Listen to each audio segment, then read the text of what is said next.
Develop a fortune state of mind.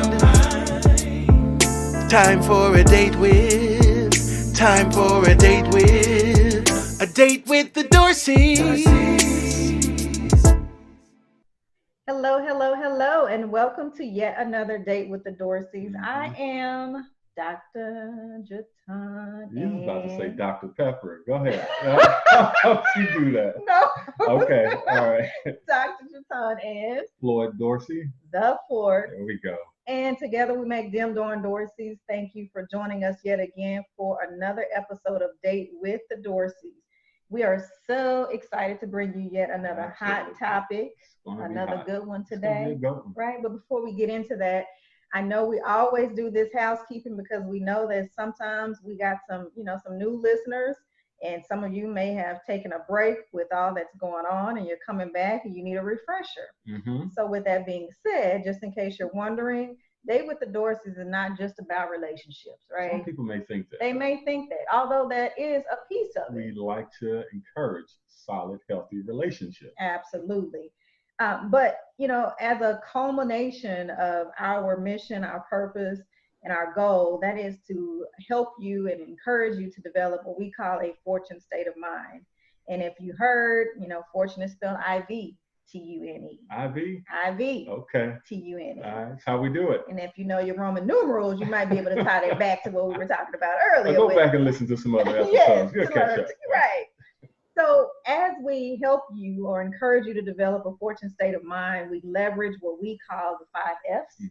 And those 5 F's are family, faith, fitness, finances, and fun. No, okay. All right. You almost went there, but we're going to keep practicing until I get it. Okay. All right.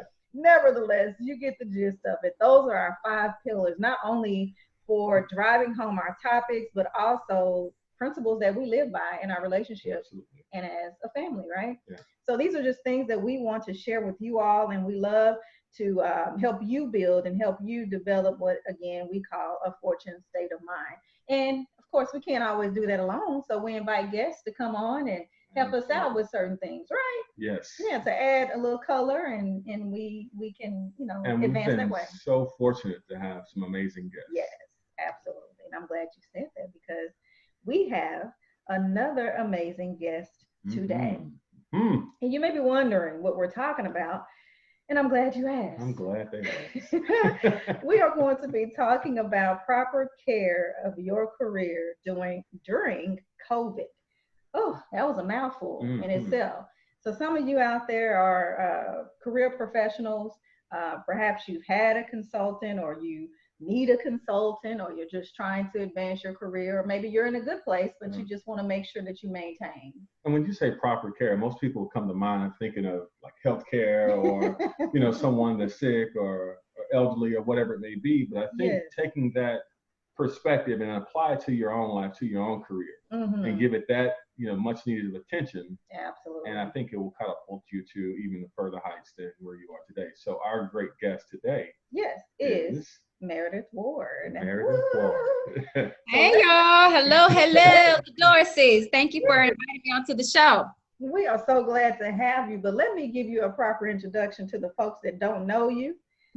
But Meridith Ward, she is a career strategist and transitional business consultant.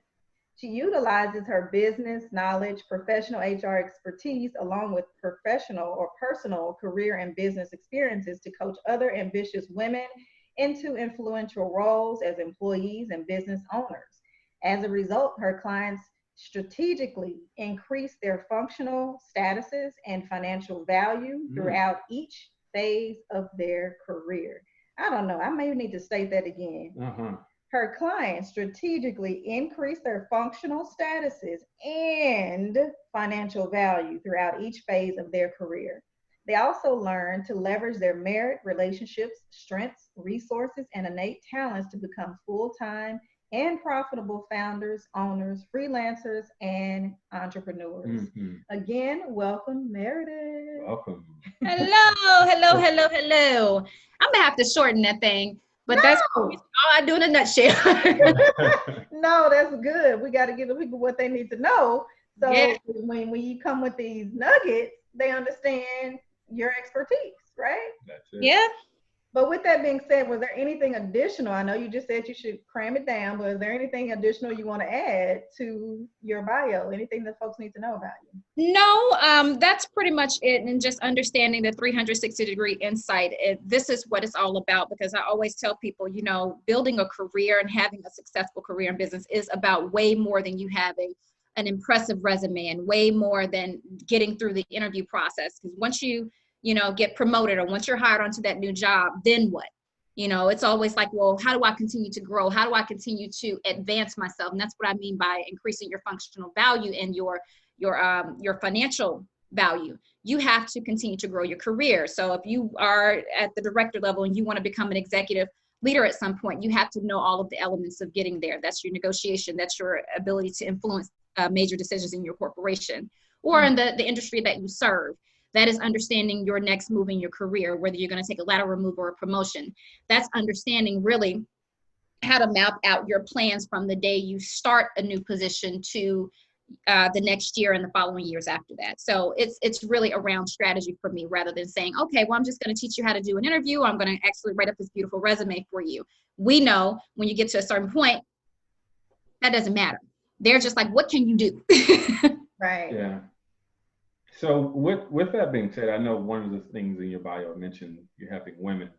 And so one of my first questions, and of course I know quite a few men that could use some of your services. So, or do you extend it to men, or is it women just your, you know, target and you're open to all? No, I started off actually helping men and women, and then I targeted it down to women because I understand that, you know, our challenges a lot better than I do a man's. However, I still have male customers who reach out to me and they want advice on negotiating. They want advice on how to be promoted. They want the same advice. And really, to be honest with you, because we're dealing with career, a lot of the information is the same. However, when it comes to certain challenges, especially as we as women get mid to senior level and executive level in our career, we deal with those waves a lot differently, okay? Because we're going through divorce. We have children who are either coming into the home or leaving the home. You know, we are changing our minds as far as our career path go. It's a lot of different things that we deal with that are of a different challenge than it is for men. And that's when it gets a little tricky. But no, I still really take on men, and I have no problem with them coming to me for advice. Nice, nice. So someone's coming to you for advice. They're in that middle, you know, in that middle space, right? Mid-level management in their career, and they want to take it up a notch. What are some of the key things that you would advise them, or that you look for? Because I know the resume, everything is on paper, right? Everybody at that point in their career, pretty much, I'm sure they all look about the same. But what's that it factor, or the things that you typically coach them on so that they can make that impact and transition to the next role?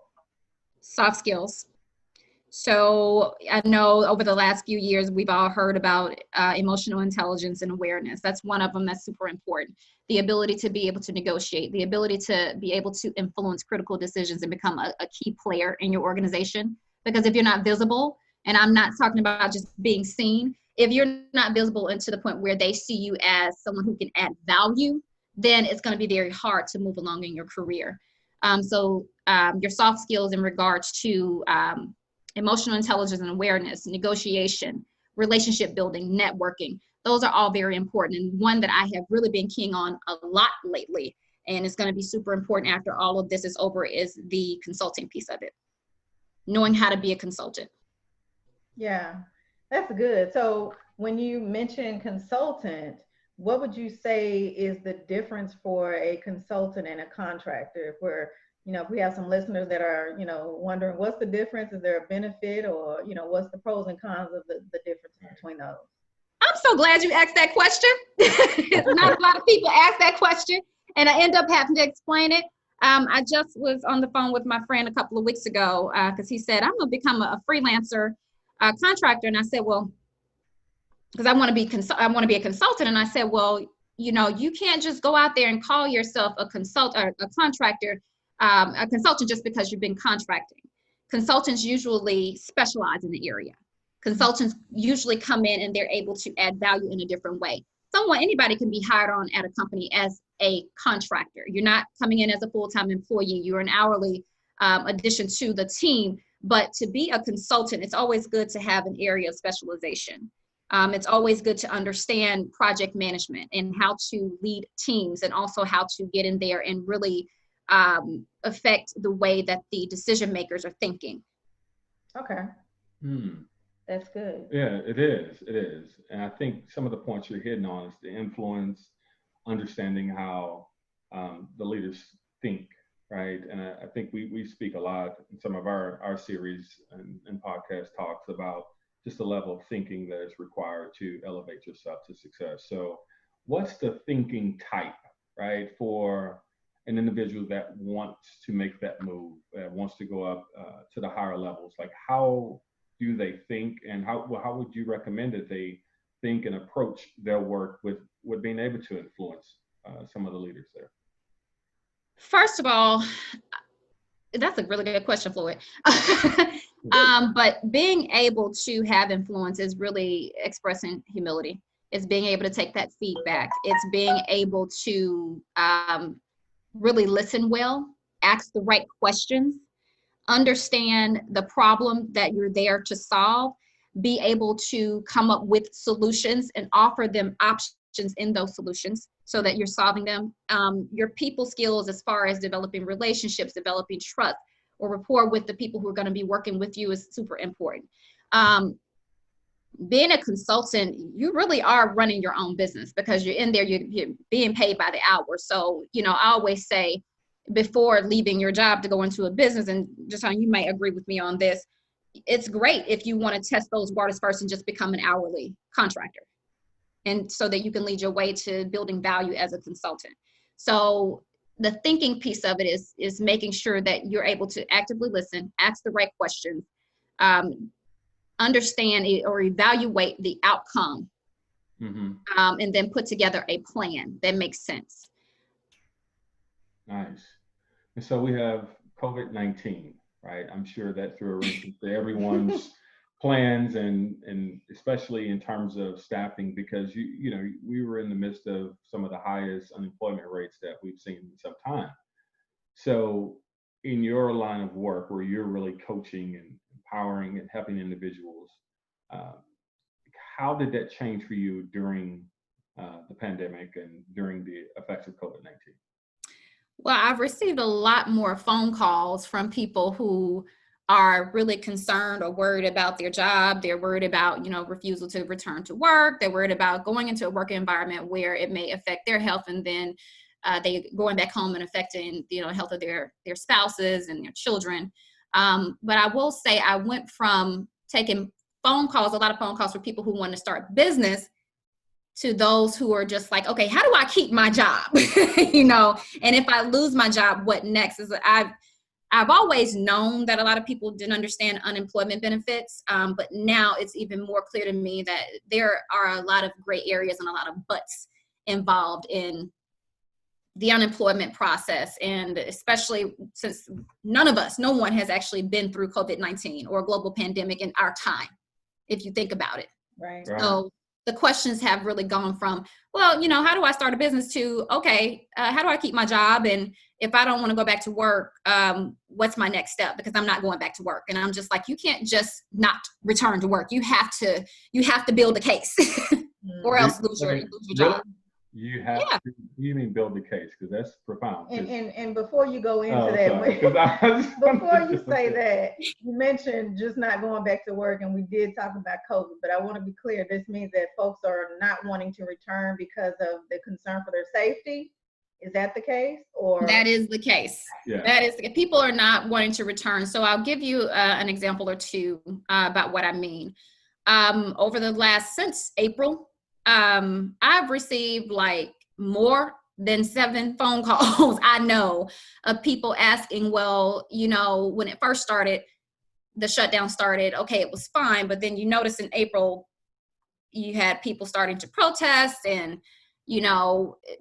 getting really antsy, even though we had not actually been on lockdown for that long, about going back to work. Well, here's the problem. You've got people at home with no childcare. Children are out of school. You've got people who are at home now who have underlying health conditions, and there's a real fear factor in going back into an environment that could affect their health and affect their family. Well, you have the right to refuse to return to work. But the problem is a lot of people don't understand the refusal to return to work. They don't understand that you can't just say, I'm not going to go back to work because my state said it. Okay. So You that have goes to. back to our building the case that you were about to get into. Gotcha. Right. Gotcha. You are someone who actually, you're in a position at that point to say, okay, I know my state says this, but let me check with my county. Let me check with my employer. Checking with your employer is super important because every employer is different and every employer has a different protocol. The FFCRA and I want to make sure I say it correctly, the Family First Coronavirus Response Act, that is something that's different because you have to qualify for that, but you actually have to qualify to not return to work. You can't just say that I'm afraid to go to work. You also have to fall under the Disabilities Act, or you have to fall up under the FMLA Act. You have to also, or prove yourself to be in line with OSHA. And that's where it gets a little bit tricky because OSHA has a very high standard as to what qualifies you or disqualifies you from saying, hey, I don't want to return to work because the environment is unsafe. Okay, you have to prove that. And so I had a young lady reach out to me. She has children at home. They have allowed the team to work virtually. And now they're saying, well, everybody must return to work. And she doesn't want to do it. She doesn't have childcare. She doesn't want to leave her children with a neighbor or anybody like that. Who would? If I had a child, I wouldn't want to leave my child with my neighbor knowing that they could possibly be sick. Yeah. That's right. So she reached out to me and she said, I don't want to go back to work. And I know the state is saying that we don't have to go back to work. But I told her, I said, well, if you refuse to return to work, make sure you qualify. Make sure that you check with the state and then also reach out to your employer directly and then have it documented as to why you do not want to return to work. They have the right to say, no, you have to go ahead and come back into the office. And if that is the case, then you have to say, well, these are my reasons, X, Y, and Z, and why I can't come back to work. Write them down, give them to them. Mm-hmm.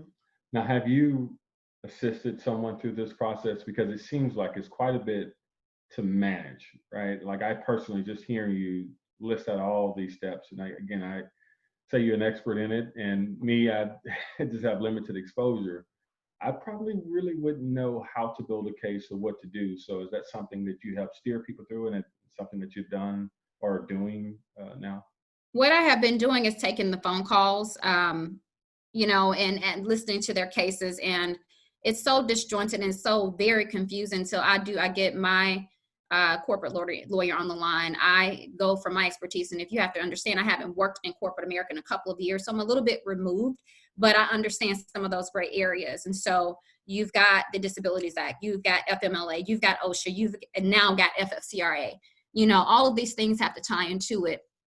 And so I have been helping people through the process and leading them down the right path. But the main thing is not just going off of what your state says, but do check in with your individual employer, because every single employer, their process, their policies and procedures are going to be different. Some may say, we're going to go ahead and terminate you. Some may say, well, if you're going to continue to work from home virtually, then we're going to go ahead and reduce your hours or reduce your pay. And now you're dealing with another problem because people are just like, well, if you reduce my pay or my hours, I'm going to go ahead and quit. We can't just do that because then you're voluntarily leaving. Yeah. Wow. So then there's so many variations. It sounds like you assist initially, but you may bring in some additional expertise, whether it be legal or HR or whatever it is, to assist you in even helping them, because it can get a little muddy with all the different guidelines. And It's all the gray area. Yes. It's a lot of grays. And again, I'm sure it just depends on company by company. Some are, and I'm sure it depends on the organizational needs, right? And the role of the individual. If you're doing something that's, it's probably more flexible and you're being remote, it doesn't require any client facing or customer facing type of activities. I'm sure it's different than some that may require some direct contact or so if you're on an assembly line, right? That may be something totally different. So it's a good point. It's real good. Yeah. So now I want to go into a question that kind of goes back to more of you, but with all of this, like we just said, our heads are spinning about this topic. Like what? So it's a lot of dots to connect. So what is it that initially, created or, let's go with that, created your experience and or interest in such a field? that you were, willing to assist and wanted to build a business around career consulting? Woo! Yeah. Is it low? Well, I actually am an HR practitioner. I have worked in the corporate scene. I've worked in staffing. I worked in corporate now over 17 years. I haven't in the last couple of years. It's been full-time in my business. But that was one thing I have a passion for it. I love to help people. And I love, just kind of picking through people's brains and hearing their concerns and providing the solution. I'm one that I can get down to the bottom of something very quickly if you allow me to. But what really drove me into starting my business is the fact that I did get laid off. And I got laid off one time, about 6 years into my career. It was unexpected. I was not ready. It took me to a very low point. And so that gave me the push to say, okay, I want to go ahead and start my first business, which is a staffing company. And years later, when I got laid off again, that was due to the downsizing of an organization. They did everything possible, but then they had to let people go.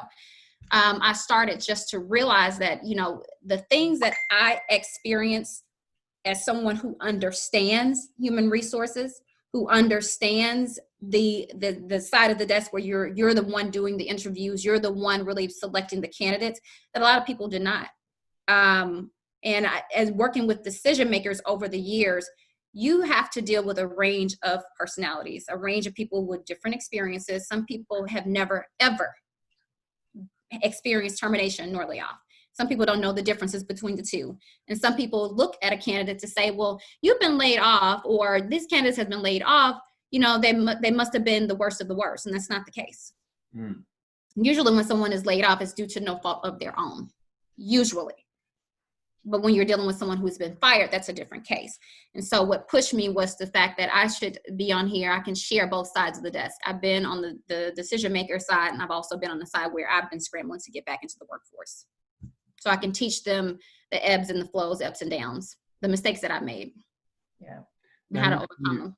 In your experience, you say you went to, I think, and I don't want to misquote you, but I think you said you went to a low place, so it was a very tough spot for you. Mm-hmm.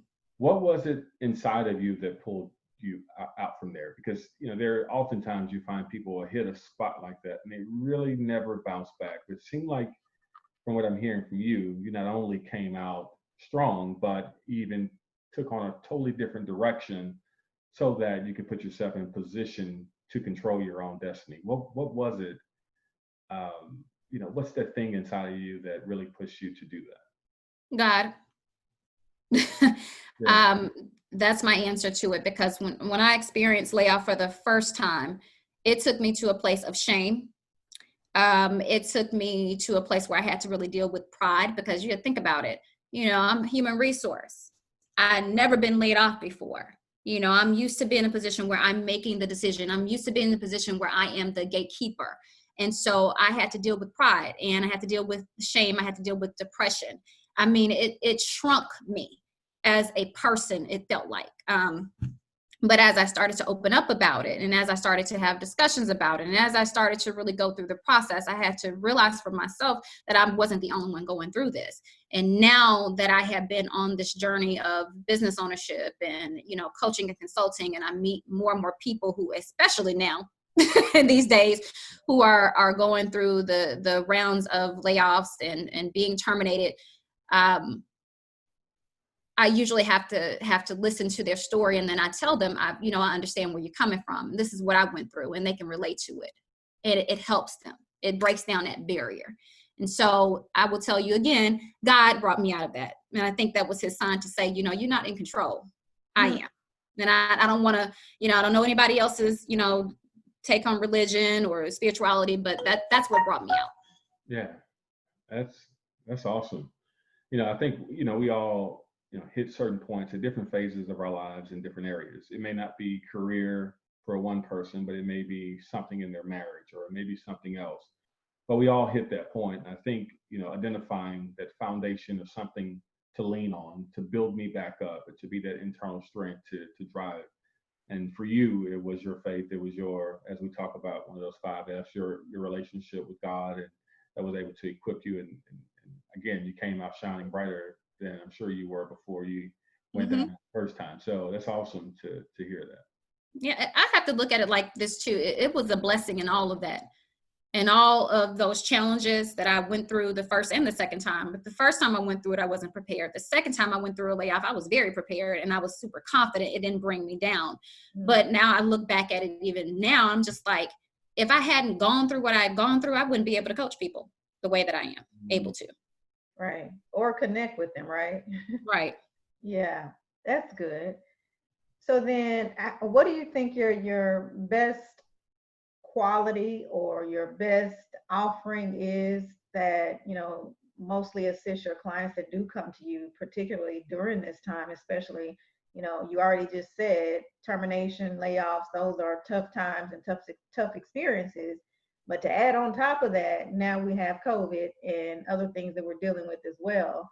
So what is your take on, or your best approach that has proven most effective with your clients as you help them work through or overcome those situations or challenges from a career perspective? Just being able to take each person's concern case by case, because everybody is not going to go through the exact same thing. And I mean, out of all the calls that I've received, and all of the explanations that I've received for not wanting to return to work, or experiences they're going through with unemployment benefits being delayed, or not actually qualifying for benefits, or, you know, trying to understand just the unemployment process itself. I have the ability to listen. I have the ability to really ask those questions, those hard questions, and help them break down that shame, that barrier of shame. Because I'm telling you, people go through that and they're just like, I'm the only one, even though there's over 40 million people unemployed, it's still that barrier. So listening to them, asking the right questions, and really being able to offer not only my insight as an HR practitioner, but also my insight as someone who has been in their position. Yeah, that's good. That creates that connection to where they, I'm sure, feel more comfortable opening up to you, and then also more apt to receive your feedback. But that also makes me think of another direction I want to take it. Like, I know we've kind of progressed through building the case, and people already are arriving at a point of which they are dealing with these challenges from their career perspective as a result of COVID. But are there any tools or templates that you would share from a preventative measure, understanding that we know that this is the climate, right? What are some preventative measures that folks can take from a career perspective? As far as, and I want to make sure I'm hearing you correct, preventative measure as far as avoiding layoff or termination, or what are they preventing?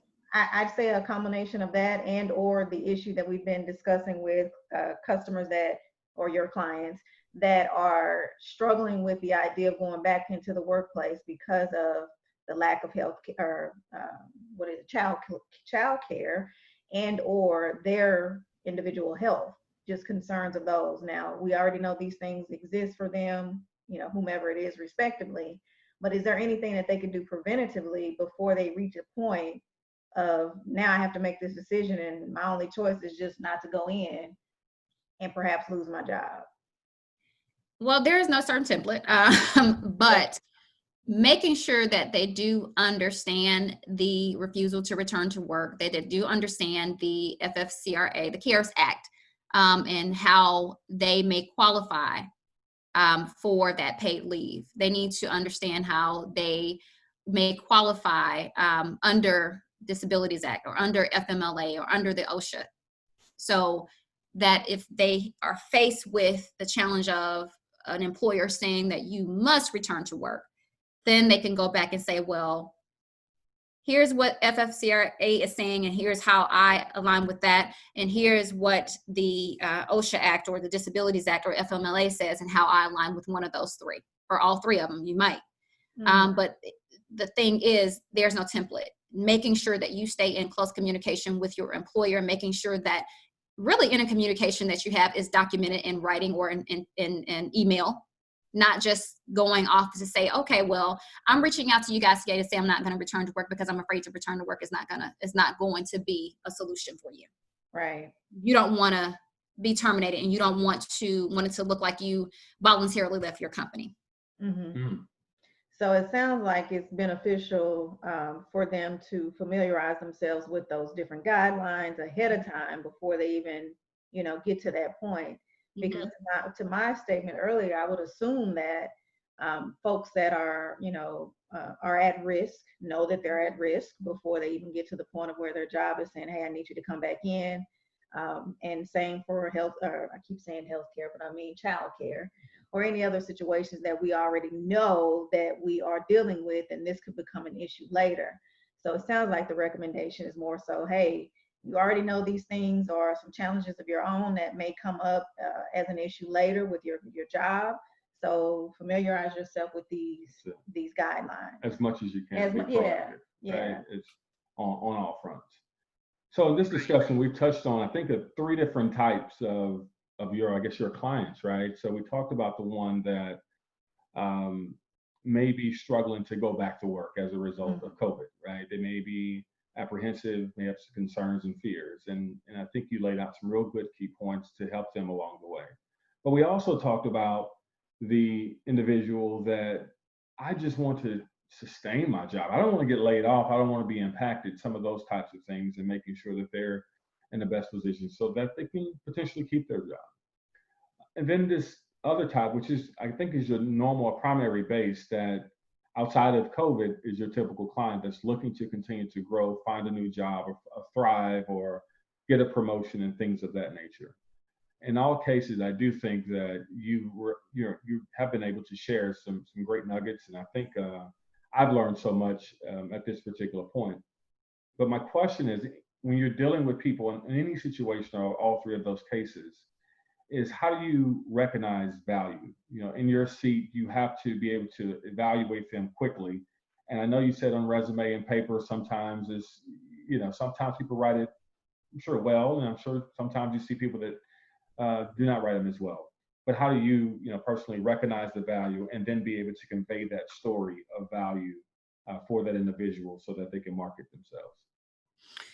During my discovery call, I usually have a span of questions laid out already.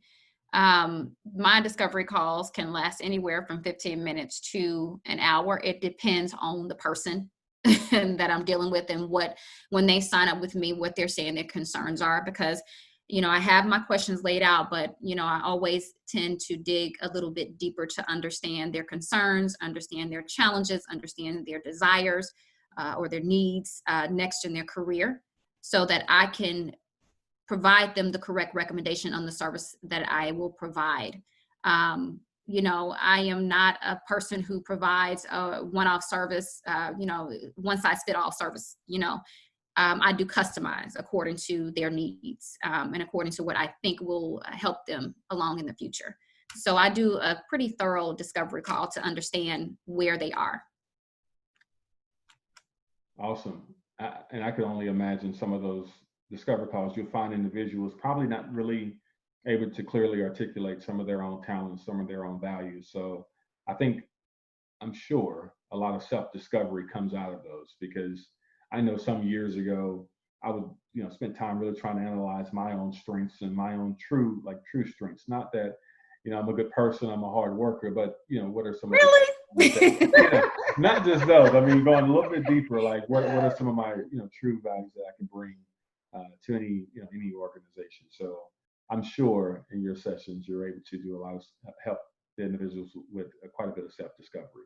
Yeah, the discovery calls are really good. And then also, before we get started into the services piece of it and where I'm providing the service, I usually have them do a personality test so that I can further understand where they land on that scale. So it's like, okay, what are your best attributes? What are your best, qualities? What are something that you may desire over another thing, just based off of these answers that you're giving me? So the discovery call is a super important part of it, but the next part is going to be the personality test usually. And that's for career and business, whichever that they choose to pursue, even though it's in the same sphere, I need to understand it. Absolutely. It makes the conversation and the consultations more effective. You know who you're dealing with and how they move and how they receive best receive information. So with that, although it's getting very exciting, we're getting so much information about careers. I know this is a hot topic, and just as hot as COVID is right now. Yes, hot as COVID is. I'm so sick of COVID. I want COVID to go away quickly, but my concern with that is, and the reason why I have been just kind of watching it and watching what the news says and following the hearings, especially with the U.S. Department of Labor, is the fact that there are so many people out there who are so confused. The information, it's very muddy. As you see, when I explained it, it was kind of like you're talking in circles because, you know, if you're talking to someone who really doesn't deal with it on a regular basis, there can be a lot of gray areas. And there usually are a lot of gray areas, a lot of buts involved in that sentence or those sentences. But a lot of people don't understand how unemployment works. A lot of people really are not grasping the refusal to return to work. And like I said, you got people out here who are saying, I'm just not going to go back to work because I don't feel safe. Well, you can't do that. Yeah.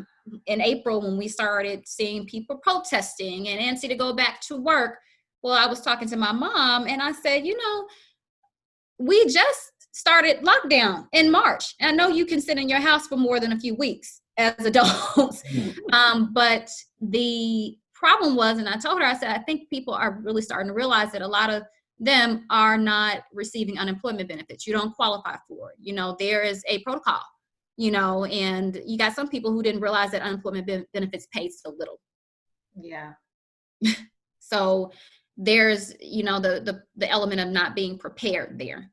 Yeah, and I think that's why that goes back to my earlier question of being, you know, preventative. Like, what can we engage, or how can we inform folks to do what they can? We know it's minimal. We know this whole COVID thing is ever evolving and developing, and some of the experts don't even know what's next for it. But what can we do with the information that we do have? And I say we, but you know, we include ourselves with our audience and whatever it is. So, you know, as you know, we go through this challenge from a career perspective, what is it that we can do to equip ourselves so that we're ready if in any case this should come up to be an issue for anyone. But I think that you have shared to a great extent a lot of information, a lot of great insights, some of the things that you've even implemented with some of your clients, which have been tried and true. So I know that the listeners they're gonna take away some good tips today, if nothing else. But before we hop into our next little segment here, do we have any other final questions? No additional questions, but I do want to extend the I guess opportunity for you, Meridith, to share. You know, if you want to be reached, how can you be reached? You know, some of those details for some of our listening audience. Yep. Oh, good. Yes. So I am currently working on updating my website. It's not complete yet, but I'm working with a team of young ladies who are doing an excellent job so far. The problem is me and trying to get out my information to them. But if anyone wants to get in contact with me, I know right now I've been taking a lot of hourly sessions versus just completely signing up for projects because people don't know their next steps yet. If you want to sign up for an hourly consultation, you can do that. It's, you know, the fee will be there depending on what you need, but you can reach out to my office directly at 469-514-3609 or 469-588-0000. Or you can send an email to info@inccareerconsulting.com. Again, that's info@inccareerconsulting.com. And either myself or my team will get back to you within 24 to 48 business hours. Awesome. Well, thanks for sharing that. You all make sure you reach out to Meridith and her team if you are needing some assistance from a career perspective. And Meridith, we really appreciate you for being our guest today. Absolutely. And again, thanks for all the nuggets that you dropped today. They are going to be so beneficial to so many people. Well, thank you all for inviting me. I'm happy. I'd love to see Black love. Y'all are, every time I see you two together, I'm like, yeah, they're going to be together forever and a day. Well, thanks for this lesson. We're going to receive that. We're going to receive it. Receive it. Now get me out of here with the... Okay, so now we're going to go right into our dose of Dorsey. And yeah, so Yeah, so this dose of Dorsey comes by way of another story. As you all know, I love to tell stories. Now, it's not directly related to this particular topic, but I think you can find some parallels within it. So the story kicks off when I was about 6 years old, and oftentimes when I was that age, I wanted to spend a lot of time with Dad. And so this particular day, Dad was going to show me how to wash the car. And of course, I've seen it before many times over. Like, duh, you just put your soap and water in a bucket and you just get to wiping down the car. And so I was, of course, wasn't too tall. I was at that age, little boy. So I filled up the water in the bucket with soap, and I had set out on this task of washing this car. So picked up my soap rag and started washing away. I started as high as I could reach at the windows. And I tell you, I had a lot of soap in there. So I was going all the way around the car and the suds were just running down. So I worked it. I mean, you tell me as a 6-year-old, you couldn't tell me anything, right? And so my dad, he was just sitting back, and I noticed that he was pretty quiet. And he was just, I took a peek back at him, and he just kind of smiling and shaking his head. But I just kept going, having a good time, working with my dad, washing the car. So as I worked my way all the way around the car, I went from the windows and I tried to work my way on down to the tires. And now it was time to rinse off the car. And so I looked at my dad and asked him for the water hose. And he looked at me and said, "Now, do you think it's clean?" I was like, "Yeah, it is. I mean, can't you see all the soap suds all the way around the car? All that soap, the suds was just there. I mean, I really did it. So now I just need to rinse it off." And he said, "Now, do you truly think you really wash the car clean?" I said, "Dad, I did. You saw me doing it. I went around and can't you see the soap is right there? You can see it right in front of your face." He said, "Well, look, here's the thing. I'm gonna spray the water over on the car. And I do see the suds all the way around. But everything that looks like it's clean or have the appearance of such doesn't necessarily mean that's the case." And at the time, it really didn't make any sense to me, because in my 6-year-old mind, I'm thinking, I washed the car like you told me to. I don't know what you're talking about. So just spray the water. And lo and behold, he sprayed the water, and I can see just streaks of dirt and places all the way around the car that I truly, totally missed. And he said, "Here's the thing. When you're washing the car, it's important to wash it from the bottom up, because the suds from the soap will run down, and it will give you the impression or the illusion that something is there that really isn't." And then as I think back now to this day, and I think about that story, I think about how so many times that people will have a look that something is complete, something is all together in their lives. I'm all the way buttoned up and I'm flashy and I have all these things going on. But when you pull back the layers, or you spray a little water and rinse away that exterior facade, you realize it's probably a person that is really vulnerable, or someone that's just seeking attention, or someone that may be empty. So don't be fooled by the illusion of the soap suds around any situation, any individual, any organization. You may have to rinse it off a little bit, take a step back and see what's truly there. And in that case, you may find if it's truly clean or if it's not. In this situation, for me as a young 6-year-old boy, the car wasn't clean. So I had to do it all over again. But that's the dose. And hopefully you all were able to extrapolate some good points out of it. Now close out queen. Oh, Take us home. Here she comes, but she had to get that laugh out on that story. So, I don't know if you should be washing my car. We got to watch you. Nevertheless, this has been yet another date with the Dorseys. We had yet another awesome conversation today with Meridith Ward, where we were chatting about proper care of your career during COVID. And we got that good dose of Dorsey there at the end too. We can't forget that piece. So if you are looking forward to connecting with us, make sure that you find us on LinkedIn and Facebook at Dem Darn Dorseys. You can also email us at support@fortuneenterprise.com. That's Fortune, IVTUNE, enterprise.com. Make sure you follow us and like, share, download, and save the episodes or any other items of inspiration that we share on our various platforms. So with that being said, we hope that you will tune back in next week on the next episode of Date with the Dorseys. Bye. Bye for now. Bye, y'all. Develop a fortune state of mind. Time for a date with. Time for a date with. A date with the Dorseys.